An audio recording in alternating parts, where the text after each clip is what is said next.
Welcome back to Ben's Book Club. Today we are diving into the book, The Money Machine, an introduction to accounting and finance for engineers and scientists.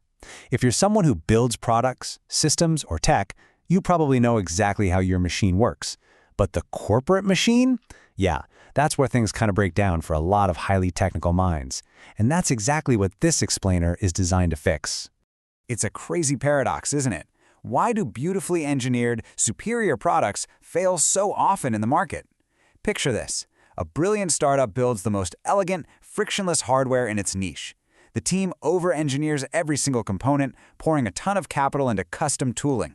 The product is absolutely perfect, but they go bankrupt 3 months before launch. The harsh reality is that brilliant engineers frequently fail as founders or project leads because they simply run out of cash. They get trapped by a lack of financial vocabulary, the exact vocabulary needed to keep a fundamentally sound business alive long enough to actually see it succeed. The core problem is pretty stark. Technical competence alone just doesn't reliably translate into success. The author behind our source material, Davide Hanan, spent 38 years running software companies as a civil engineer, and through that experience, he hit on a hard truth. Technical minds need finance translated into their own language, a logical language they actually speak. You don't need to become a certified public accountant, but you desperately need a conceptual bridge between your technical expertise and commercial realities. So how do we actually build that bridge? Well, instead of treating corporate finance like some dry bureaucracy or just a set of arbitrary rules to memorize, let's view a company as a dynamic, engineered system, a money machine. This machine is packed with capital inputs, operational engines doing the heavy lifting, financial outputs, and feedback loops. It's literally a mechanism that continually turns resources into returns. Here's where the disconnect usually happens. STEM professionals are traditionally trained in closed-loop systems, physics, and algorithmic logic. But businesses, they operate on a completely different frequency.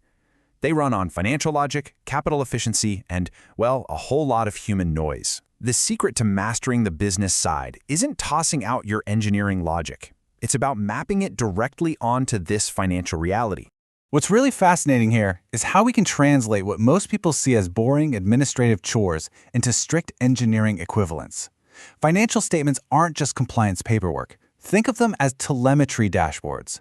They monitor the exact health and performance of the business engine.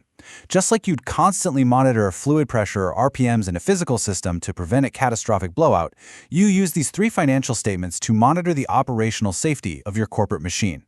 Learn to read the gauges, and you know exactly what the engine is doing.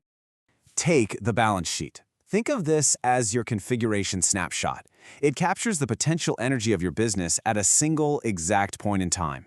It shows what the business owns, the assets, balanced against what it owes, the liabilities, and equity. It tells you exactly how the machine is built and funded right this very second. Now, if the balance sheet is a snapshot, the income statement is your performance report over a specific duration, like a month or a year. It's basically your throughput monitor. It tracks your operational efficiency to see if the system actually created a surplus from its activities. It measures the real work the machine did. And then we have the cash flow statement. This is your crucial fuel gauge. It reveals the actual physical movement of money flowing in and out of the business. You have to watch this gauge constantly to make sure the operational engine can keep running. Because let's face it, without fuel, the machine stops entirely, no matter how brilliantly it's designed. The real trick is understanding the gap between these dashboards. A company can easily look incredibly profitable on paper, meaning the income statement looks amazing, while simultaneously starving to death in reality. This happens all the time because rapid growth eats up cash for things like inventory or a bigger payroll way before it ever generates cash from paying customers. And that brings us to a pretty terrifying number: 0. That is exactly how much cash you have left when you confuse profit with actual fuel. If a highly profitable project drains 100% of your cash reserves before the returns even show up, the whole machine halts. Your superior engineering and technical elegance, they will lose every single time to poor capital efficiency.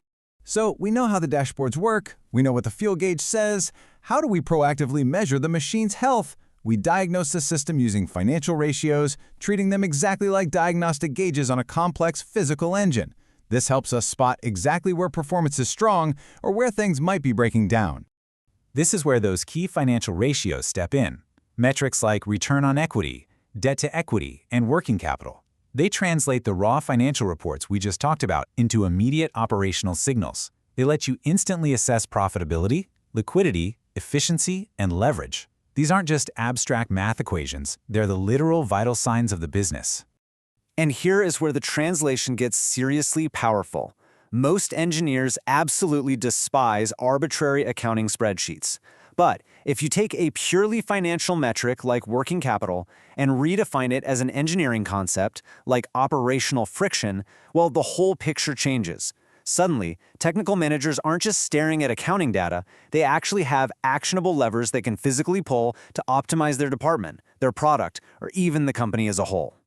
This framework scales up to long-term thinking, too. Every single day, technical leaders make decisions about research and development or capital expenditure, what we call CapEx. What they often miss is that these engineering choices directly impact the long-term corporate valuation of the entire machine. Basically, a technical decision is almost always a financial decision in disguise. Because of that, investment evaluation demands a strict time lens. Using tools like net present value or discounted cash flow, leaders have to push past just asking, hey, will this cool project make money? Instead, you've got to ask, how much cash will it actually generate? When exactly will it arrive? What are the risks? And crucially, is this the absolute best use of capital compared to our other options? Now, there is a bit of a catch. Finance is not the pure, rigid math that engineers are used to. There is an art to accounting. It is completely full of assumptions, estimations, potential manipulations, and human incentive structures. All these elements add an unexpected variance to the numbers that can be, quite frankly, pretty jarring for someone trained in strict algorithmic logic. This introduces a really fascinating tension. Applying an engineering mindset to finance is incredibly helpful for understanding structure, for sure.